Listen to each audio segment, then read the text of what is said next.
कार्यक्रम के पुण्यार्जक हैं Shri Vijay Kumar Jain, Shrimati Usha Jain, Shri Vaibhav Kumar Jain, Shrimati Avni Jain, Vinit Jain, firm Jain nut bolt house, Anil engineering works, Bhopal, Madhya Pradesh. किसी ने बहुत अच्छी पंक्ति कही है, देश व्रत और कुछ नहीं, सुबह का नाश्ता है, इसका परंपरागत मोक्ष से सीधा वास्ता है। जो देश संयम को अंगीकार कर लेते हैं उनके लिए ही खुल पाता है मोक्ष का रास्ता है। तो सकल संयम धारण करने वाले मुनि महाराज होते हैं और असी कृषि विद्या शिल्प व्यापार के द्वारा प्राणी शरीर धन पुत्र के लिए जितनी मेहनत करता है उतना पुरुषार्थ यदि एक बार भी संयम के लिए करे तो निर्मल अनंत सुख को क्या प्राप्त नहीं करेगा, अतः अवश्य प्राप्त करेगा। तो आत्म संयम की रक्षा अपने खजाने के समान ही करो। जिस प्रकार से आपको धन आदि प्रिय होता है और धन चला जाता है तो उसको प्राण भी माना गया, कष्ट होता है। इसलिए बहुत पुण्यशाली होते हैं जिनके लिए आचार्य भगवान के कर कमलों से दीक्षा की प्राप्ति होती है। इसलिए वचन का घाव सदा हरा भरा बना रहता है। इसलिए आचार्य भगवान हमेशा बोलते हैं कि भाषा समिति से बोलो। तो आचार्य भगवान ने कितने जीवों का कल्याण किया, स्वयं कष्टों को सहन करते हुए। कई बार कितने सारे ऐसे कष्ट होते हैं जो आचार्य भगवान स्वयं सहन कर लेते हैं, लेकिन अपने शिष्यों को ऊंचा उठाने का प्रयास करते हैं। तो अपना हित करने से दूसरे का हित होता ही है। तो आचार्य भगवान के बारे में कि महापुरुषों का धैर्य ही आश्चर्यजनक होता है और संयम सफलता की पराकाष्ठा है। आचार्य भगवान के विचार और संयम और जीवन का संबंध सुई और धागे की तरह है। आचार्य भगवान ने हमेशा हम लोगों को सिखाया है, मंजिल पर ही रुकना हमको, हो कितनी भी दूर लंबी राह नहीं कर सकती हमें कभी मजबूर। तो धर्म विपत्तियों में मुस्कुराना सिखलाता है। धर्म क्या करता है, जब अपने पास विपत्ति आती है, कहते ना पंक्ति है ना, जब आते कर्मों के फेर मकड़ जाल में फंसते शेर। जब कर्मों की स्थिति आती है, देखो चाहे सीता हो चाहे अंजना हो, कैसी कैसी विपत्तियां आई। सुन रहे थे कि पद्म पुराण में एक वर्णन आता है कि सीता के ऊपर जब विपत्ति आती है बाईं आंख फड़कती है ना? पुरुष की जो है ना दाएं अंग शुभ होते हैं, महिलाओं के लिए बाएं अंग शुभ होते हैं। तो जब आंख फड़कती है, विपत्ति आती है, तो वह कहती अभिषेक करवाने के लिए कहती है। भरत चक्रवर्ती जब पूजन करते थे तो पहाड़ बन जाते थे और अभिषेक करते थे तो नदियां बह कर निकल जाती थी। और भरत चक्रवर्ती को जब साधु का पड़गान नहीं मिलता था तो उनकी आंखों में आंसू आ जाते थे। तो महापुरुष विपत्ति में वही कार्य करते थे कि इसलिए महिलाएं कभी सोचती हैं मुझे ये अवसर प्राप्त नहीं हो रहा अभिषेक करने का, और वह दूसरों से उन्हें कहना पड़ता है अभिषेक करो अभिषेक करो। इसलिए हम लोग हमेशा बोला करते कि अपने जो परिवार के लोग हैं उनसे अभिषेक करने के लिए कहना चाहिए और वही गंधोदक लाकर अपने को दें। गुरु महान होते हैं, गुरु की शक्ति को बर्दाश्त करो ताकि काबिल बन सको, और गुरु की बातें गौर से सुनो ताकि दूसरों की ना सुननी पड़े, और गुरु के सामने ऊंचा मत बोलो वरना भगवान तुमको नीचा कर देगा।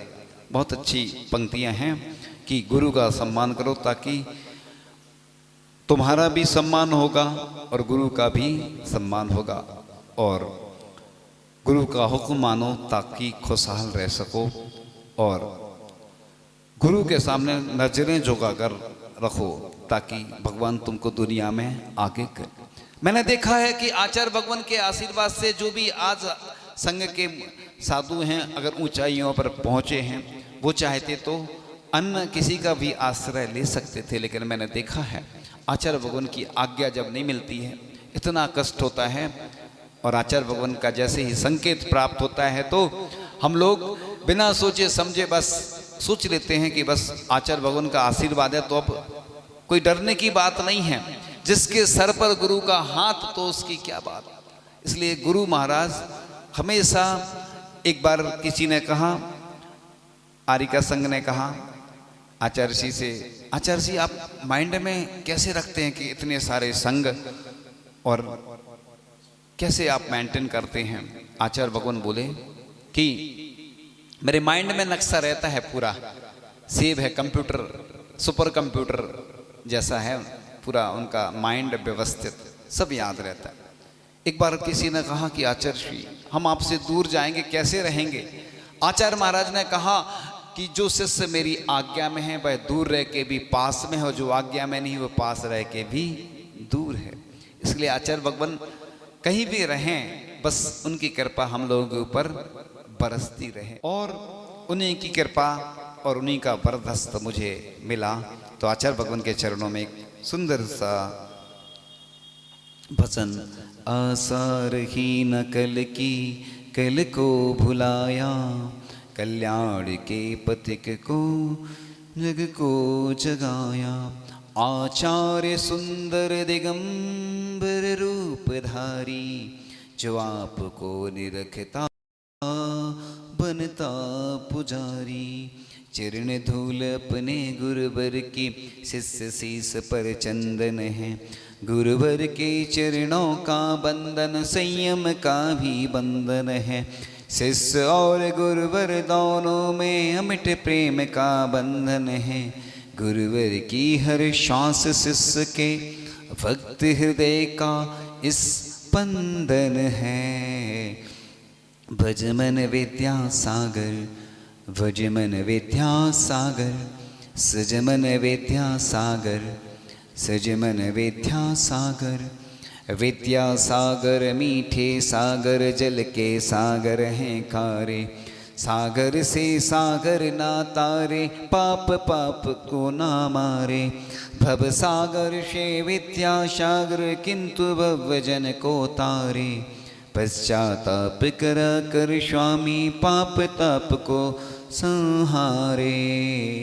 भज मन विद्यासागर, भज मन विद्यासागर, सज मन विद्यासागर, सज मन विद्यासागर, चक्कर में पड़ने वाले को माया बहुत चखाती है, बनता है जो दासों से यह काया बहुत रुलाती है, छाया का पीछा करने पर छाया हाथ न आती है, गुरु सेवा ही भव जनों को भव से पार लगाती है।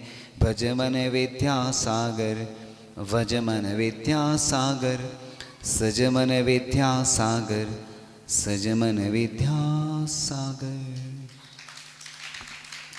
जिन वाणी के ज्ञान ते सूझे लोकालो, सो वाणी मस्तक नमो सदा देत हूँ धो, हे जिन वाणी भारती माँ तो है जपो दिन रैन, जो तेरी शरणाग है सो पावे सुख चैन, देव भजो अरिहंत को गुरु सेवा निर्गंथ, दया धर्म पालो सदा यही मोक्ष का पंथ। आचार्य गुरु शिक्षण विद्यासागर जी महामुनि राज की नौवार नमोकार।